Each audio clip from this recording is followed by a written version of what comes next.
नमस्कार, मंडल news bulletin में आपका स्वागत है। आइए पेश करते हैं आज के कुछ प्रमुख व मुख्य समाचार। लोकसभा चुनाव में अमरावती के मुस्लिम मतदाताओं द्वारा किए गए एकमुश्त वोटों के चलते अमरावती संसदीय क्षेत्र में कांग्रेस प्रत्याशी बलवंत वानखड़े की जीत हुई थी, जिसके बाद अमरावती में अब की बार मुस्लिम आमदार का नारा बुलंद होना शुरू हुआ था, जिसे देखते हुए माना जा रहा था कि महाविकास आघाड़ी में शामिल रहने वाली समाजवादी पार्टी द्वारा संभवतः इस बार विधानसभा चुनाव में अमरावती निर्वाचन क्षेत्र हेतु दावा किया जा सकता है, ताकि मुस्लिम बहुल क्षेत्रों में मतदाताओं द्वारा दिखाई जाने वाली एकजुटता का फायदा उठाया जा सके। लेकिन समाजवादी पार्टी के प्रदेशाध्यक्ष अबू आसिम आजमी द्वारा महाविकास आघाड़ी के तहत जिन 12 सीटों को लेकर मांग उठाई गई है, उनमें अमरावती विधानसभा क्षेत्र का समावेश ही नहीं है। इससे यह स्पष्ट हो गया है कि महाविकास आघाड़ी के तहत अमरावती विधानसभा क्षेत्र कांग्रेस के ही हिस्से में रहेगा। वहीं दूसरी ओर 12 सीटों की मांग करने वाली समाजवादी पार्टी को महाविकास आघाड़ी द्वारा महज 2 सीटें देने की पेशकश की गई है, जिसे लेकर सपा प्रदेशाध्यक्ष अबू आजमी ने महाविकास आघाड़ी को लेकर नाराजगी जताई है और उचित हिस्सेदारी नहीं मिलने पर तीसरी आघाड़ी या वंचित बहुजन आघाड़ी के साथ मिलकर अलग राह अपनाने की बात भी कही है। इसी बीच समाजवादी पार्टी के मुखिया व उत्तर प्रदेश के पूर्व मुख्यमंत्री अखिलेश यादव कल से 2 दिवसीय महाराष्ट्र दौरे पर हैं। विधानसभा चुनाव का नामांकन अगले सप्ताह शुरू होने जा रहा है। ऐसे में बडनेरा के सतत 3 बार विधायक चुने गए रवि राणा को आज उस समय धक्का लगा जब पार्टी प्रवक्ता और युवा स्वाभिमान पार्टी के विश्वास पात्र रहने वाले जीतू दुधाने ने अचानक इस्तीफा दे दिया। जीतू दुधाने विगत 17 वर्षों से युवा स्वाभिमान पार्टी और विधायक रवि राणा के प्रमुख सिपह सलार हैं। ऐसे में त्याग पत्र पीछे लिए जाने हेतु जीतू दुधाने को मनाने का प्रयास दोपहर तक जारी था। साथ ही युवा स्वाभिमान पार्टी के सूत्रों ने दावा किया कि जीतू दुधाने मान गए हैं और उन्होंने अपने त्याग पत्र पीछे ले लिया है। इस बारे में संपर्क करने का प्रयास किए जाने पर जीतू दुधाने से कोई बात नहीं हो पाई। अगले माह होने जा रहे विधानसभा चुनाव की घोषणा करने के साथ ही निर्वाचन आयोग द्वारा आदर्श आचार संहिता को लागू कर दिया गया है, जिस पर कड़ाई से अमल करते हुए अब शहर सहित जिले में विभिन्न स्थानों पर लगे राजनीतिक दलों के बैनरों व पोस्टरों को हटाने का काम मनपा सहित सभी स्थानीय स्वायत्त निकायों द्वारा किया जा रहा है। ऐसे में नवरात्रि व दशहरा के पर्व पर बधाई व शुभकामनाएं देने हेतु विभिन्न राजनीतिक दलों व नेताओं की ओर से लगाए गए बैनर पोस्टर से ढके रहने वाले चौक चौराहे अब खुले खुले नजर आने लगे। साथ ही जिला प्रशासन की देखरेख के तहत महानगर पालिका व जिला परिषद सहित जिले के सभी स्थानीय स्वायत्त निकायों द्वारा जनप्रतिनिधियों की ओर से विकास कामों के लोकार्पण और शुभारंभ को लेकर लगाए गए फलकों को ढांकने का काम भी शुरू है। इस कार्य हेतु जहां अमरावती मनपा क्षेत्र में जोन निहाय 5 पदक गठित किए गए हैं, वहीं जिला प्रशासन द्वारा जिला स्तर पर कुल 145 पदकों का गठन किया गया है। इसके साथ ही जिला परिषद की सीईओ व प्रशासक संजीता मोहपात्रा ने जिला परिषद के सभी विभाग प्रमुखों के नाम लिखित पत्र जारी करते हुए आचार संहिता के अनुपालन को लेकर तमाम जरूरी निर्देश दिए हैं। वहीं दूसरी ओर शहर एवं ग्रामीण पुलिस द्वारा आचार संहिता लागू होते ही आम नागरिकों को जारी किए गए लाइसेंसी हथियारों को जमा करने की प्रक्रिया शुरू कर दी गई है, जिसके तहत सभी लाइसेंसी हथियार धारकों को पुलिस द्वारा पत्र जारी करते हुए अपने अपने हथियार संबंधित पुलिस थानों में लाकर जमा कराने के बारे में निर्देशित किया गया है। विधानसभा चुनाव की प्रक्रिया को निष्पक्ष, पारदर्शी व शांतिपूर्ण तरीके से निपटाने के लिए जिला प्रशासन के साथ साथ अमरावती शहर व ग्रामीण पुलिस विभाग भी अपनी तैयारी में जुट गए हैं, जिसके तहत ग्रामीण पुलिस द्वारा महाराष्ट्र व मध्य प्रदेश की बॉर्डर पर 8 प्रमुख नाकों पर नाकाबंदी करने की प्रक्रिया शुरू कर दी गई है। इसके साथ ही अमरावती जिला अंतर्गत अन्य जिलों से जुड़ने वाली 10 प्रमुख सीमाओं को भी सील करते हुए वहां पर निगरानी चेकपोस्ट बनाए जा रहे हैं। इसके अलावा शहर पुलिस आयुक्तालय अंतर्गत शहर की सीमा में प्रवेश करने वाले 8 प्रमुख मार्गों पर भी चेकपोस्ट बनाए जा रहे हैं। इन सभी स्थानों पर शहर एवं ग्रामीण पुलिस द्वारा चेकपोस्ट से गुजरने वाले वाहनों पर 24 घंटे नजर रखी जाएगी। आगामी चुनाव के मद्देनजर अमरावती शहर पुलिस ने संगीन अपराधों में लिप्त रहने वाले 400 गुंडों की सूची बनाई है, जिनके खिलाफ एमपीडीए व तड़ीपारी सहित विभिन्न तरह के एक्शन पुलिस विभाग द्वारा तुरंत लिया जाएगा। साथ ही कुछ बदमाशों को थोड़े समय के लिए तड़ीपार भी किया जा सकता है। विधानसभा चुनाव की घोषणा होते ही अमरावती के विधायक सुलभा खोड़के ने जनता के बीच जाकर अपने द्वारा किए गए कामों का लेखा जोखा पेश कर अमरावती निर्वाचन क्षेत्र के विकास हेतु अपने विजन को जनता के सामने रखना शुरू किया है। विधायक सुलभा खोड़के द्वारा अमरावती विधानसभा निर्वाचन क्षेत्र के विभिन्न प्रभागों में जन आशीर्वाद के तौर पर पदयात्राएं करते हुए मतदाताओं से उनका आशीर्वाद और समर्थन मांगा जा रहा है। आगामी चुनाव हेतु खुद को अजित पवार गुट वाली राष्ट्रवादी कांग्रेस पार्टी की ओर से घड़ी चुनाव चिन्ह पर प्रत्याशी दर्शाते हुए विधायक सुलभा खोड़के द्वारा आम मतदाताओं तक अपने द्वारा किए गए कामों की जानकारी रखने के साथ साथ चुनाव लड़ने के पीछे रहने वाली अपनी भावनाओं को भी पहुंचाया जा रहा है।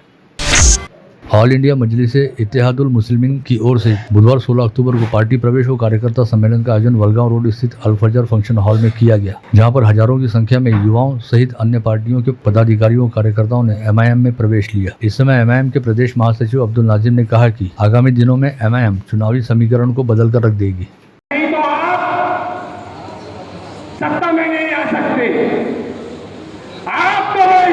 चौथी कुर्सी लगाना होगा, किससे ईमान वाला भाई बैठेगा।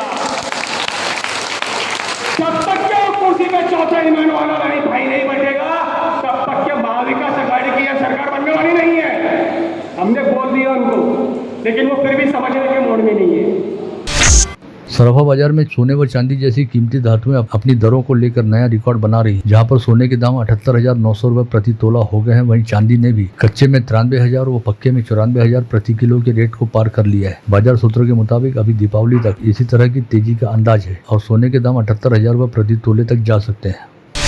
जिला मध्यवर्ती सहकारी बैंक में लिपिक व चतुर्थ श्रेणी संवर्ग के 162 पदों पर भर्ती हेतु तमाम आवश्यक प्रक्रिया को पूरी करते हुए अभी भर्ती प्रक्रिया को आगे बढ़ाया ही जा रहा था कि इसी बीच विधानसभा चुनाव की आचार संहिता लागू हो गई, जिसके चलते इन 162 पदों की भर्ती का मामला बीच में ही लटक गया। हालांकि उम्मीद जताई जा रही है कि विधानसभा चुनाव की आचार संहिता खत्म होते ही इस भर्ती प्रक्रिया को मौजूदा चरण से आगे बढ़ाया जाएगा।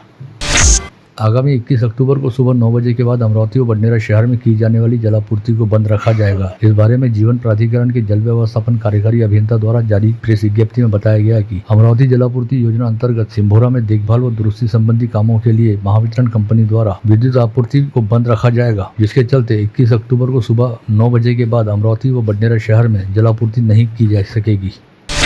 शिवसेना उबाटा के शहर प्रमुख प्रवीण हरमकर द्वारा आज यहाँ बुलाई गई पत्रवार्ता में कहा गया कि विगत दिनों सेमाडोह के निकट घटित सड़क हादसे के संदर्भ में समस्या की ओर ध्यान दिलाने के लिए पार्टी पदाधिकारियों ने गत रोज लोक निर्माण विभाग के मुख्य अभियंता जोशी के कक्ष में करीब 1 घंटे तक ठिया आंदोलन किया था, जिसे लेकर कोई शिकायत नहीं रहने के बावजूद भी अमरावती शहर पुलिस ने लोक निर्माण विभाग को जबरन शिवसेना उबाटा के पदाधिकारियों के खिलाफ शिकायत दर्ज कराने हेतु मजबूर किया और शिकायत दर्ज होने के बाद पार्टी पदाधिकारियों के खिलाफ अपराध भी दर्ज किए गए। जबकि राजनीतिक आंदोलनों के दौरान पुलिस की ऐसी भूमिका नहीं रहती है, तब शहर पुलिस ने स्पष्ट करना चाहिए कि पुलिस द्वारा इस बार ही शिवसेना पदाधिकारियों के खिलाफ इस तरह की भूमिका क्यों अपनाई गई।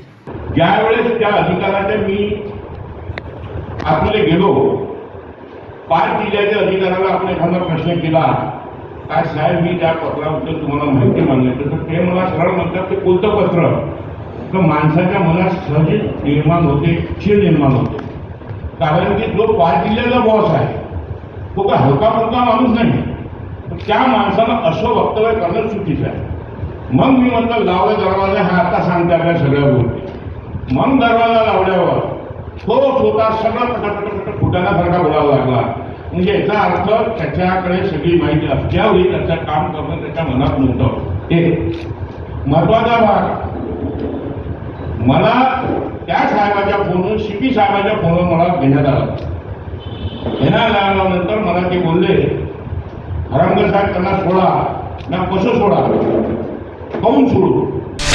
श्री सत्यसाई सेवा संगठन की ओर से आज यहाँ बुलाई गई पत्रवार्ता में बताया गया कि सत्यसाई बाबा के 100वें जन्म दिवस उपलक्ष्य में national cricket league, unity cup, Shri Sathya Sai रथ यात्रा, यूनिटी रन व शॉर्ट फिल्म का आयोजन 20 अक्टूबर को किया जा रहा है। जिला स्टेडियम पर 20 अक्टूबर को क्रिकेट लीग मुकाबले सहित जिला टीम का चयन किया जाएगा और यह टीम आंध्र प्रदेश के पुट्टपर्थी में होने वाले मुकाबले में शामिल होगी। गुरु बालविकास घेतात सेवामध्ये अन्नदान म्हणजे नारायण सेवा आणि मेडिकल सेवा पण त्यात केली आणि इतर साफसफाई अभियानात साध्य असते, त्याचं आम्ही 3 विंगमध्ये काम करतो। आपली संघटना अजून 3 आहे, त्यात medical project, Shri Sathya Sai mobile medical सेवा, नंतर आहे सत्यसाई विद्याज्योती। विद्याज्योतीमध्ये एखादी स्कूल ॲडॉप्ट करतो आम्ही, त्यात आम्ही मुलांना एक चांगला संस्कार द्यायचा प्रयत्न करतो।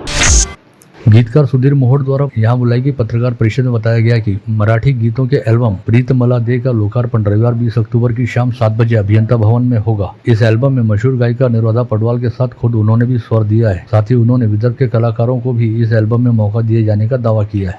अल्बममध्ये अनुराधाताई पौडवाल ज्या बॉलिवूडच्या पार्श्वगायिका आहेत, सुप्रसिद्ध गायिका आहेत, नुकताच त्यांना लता मंगेशकर अवॉर्ड प्राप्त झाला आहे। त्यांनी माझ्यासोबत आवाज दिला आहे आणि आमच्या दोघांचं हे डुएट सॉन्ग अतिशय असं सुंदर झालेलं आहे। आमचे पूर्ण जे चमू आहे प्रीतदे मलाची यास, त्यांनी सर्वांनी अतिशय मेहनत त्यामध्ये केलेली आहे आणि ज्या सर्वांच्या मेहनतीने आपल्या आशीर्वादाने प्रेमाने हे गीत आपणासमोर मी घेऊन येतो।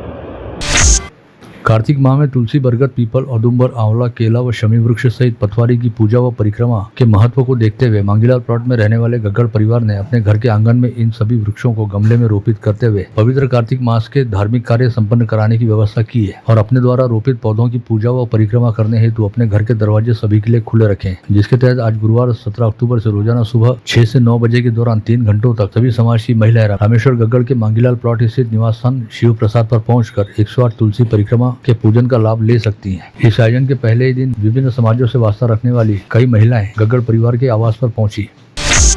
माहेश्वरी पंचायत अंतर्गत माहेश्वरी महिला मंडल की निवर्तमान अध्यक्ष संगीता टवानी का कार्यकाल समाप्त होते ही जाफरजीन प्लॉट स्थित केमिस्ट्री भवन में आयोजित कार्यक्रम में नवनिर्वाचित अध्यक्ष माधवी करवा ने अपना पदभार सौंपा। इस समय पूरे साल भर आयोजित विभिन्न उपक्रमों में सहयोग देने वालों को सम्मानित कर पूर्व अध्यक्ष संगीता टवानी ने सभी के प्रति कृतज्ञता ज्ञापित की।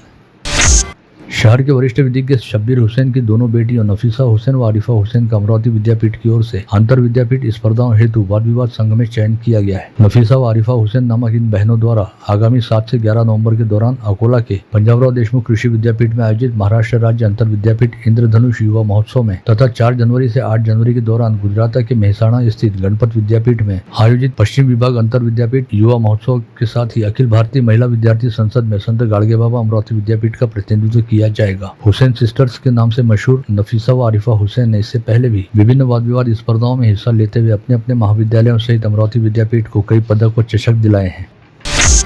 फ्रेजरपुरा पुलिस थाना क्षेत्र में रहने वाले 60 वर्षीय व्यक्ति ने पुलिस थाने पहुंचकर शिकायत दर्ज कराई कि उसकी बेटी का विवाह नागपुर के अंबाझरी में रहने वाले उमेश पाटिल के साथ तय हुआ था, जिसके चलते सगाई में उन्होंने उमेश पाटिल को 6 ग्राम सोने की अंगूठी व 10 ग्राम सोने की चेन देने के साथ ही सगाई के कार्यक्रम पर 2 लाख रुपए का खर्च भी किया था और दिसंबर माह में होने वाले विवाह के लिए एडवांस रकम अदा करते हुए मंगल कार्यालय भी बुक किया था। लेकिन उमेश पाटिल के परिवार ने सगाई के बाद अचानक ही 25 लाख रुपए की दहेज की मांग करते हुए रिश्ता तोड़ने का ऐलान किया। इसके बाद की पड़ताल में पता चला कि लड़के वालों ने उमेश पाटिल का फर्जी बायोडाटा देते हुए उसकी पढ़ाई व नौकरी के बारे में भी गलत जानकारी दी थी। शिकायत के आधार पर फ्रेजरपुरा पुलिस ने दहेज प्रतिबंधक अधिनियम के तहत पाटिल परिवार के खिलाफ आपराधिक मामला दर्ज किया है।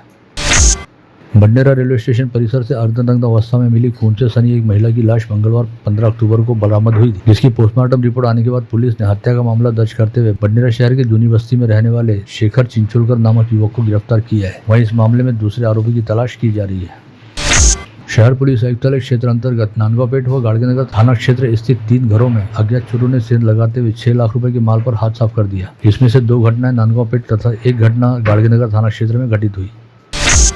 दुर्गा विसर्जन व विधानसभा चुनाव निमित्त मोर्शी पुलिस ने अवैध शराब बिक्री करने वाले लोगों के खिलाफ अभियान शुरू किया है, जिसके तहत हिवरखेड़ में पुलिस ने छापा मारकर सतीश आहाके को गिरफ्तार किया और उसके पास से 120 लीटर गावरानी शराब जब्त की।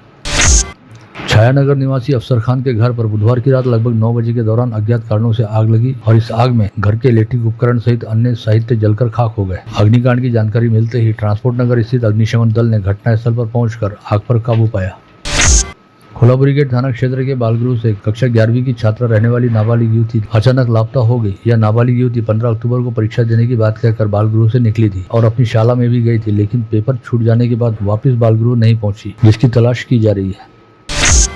राजापेट थाना क्षेत्र अंतर्गत ऑटो रिक्शा में सफर करने वाली एक महिला के गले से 33,000 रुपये मूल्य की 12 ग्राम की सोने की चेन किसी अज्ञात व्यक्ति द्वारा उड़ा ली गई। पुलिस मामले की जांच कर रही है। मोर्शी तहसील के अंबाड़ा व धानोरा गांव में घटित 2 अलग अलग घटनाओं में नितिन गणेशे व बस्तीराम पंधेरे नामक 2 युवकों ने आत्महत्या कर ली। पुलिस मामले की जांच कर रही है। शादी का प्रलोभन देकर एक नाबालिग युवती का यौन शोषण किया गया, जिसके चलते उक्त नाबालिग युवती गर्भवती हो गई तो आरोपी ने शादी करने से इनकार कर दिया। मोर्शी थाना क्षेत्र अंतर्गत उजागर हुई इस घटना की शिकायत मिलते ही पुलिस ने कुर्रा निवासी अब्दुल रऊफ अब्दुल खलील के खिलाफ आपराधिक मामला दर्ज किया है। यवतमाल के पुसद शहर अंतर्गत महावीर नगर में दुर्गा देवी विसर्जन रैली के दौरान डीजे की कर्कश आवाज से गणेश इंगोले नामक 27 वर्षीय युवक को दिल का दौरा पड़ा, जिसे इलाज के लिए अस्पताल में भर्ती कराया गया, लेकिन तब तक उसकी मौत हो चुकी थी। समृद्धि हाईवे पर आज सुबह 6 बजे लोकेशन 182 पर तेज रफ्तार कार ट्रक से जा भिड़ी, जिसमें कार चालक बल्लीराम पिसे की मौके पर ही दर्दनाक मौत हो गई। पिसे नामक यह व्यक्ति नागपुर से लुनार की तरफ जा रहा था।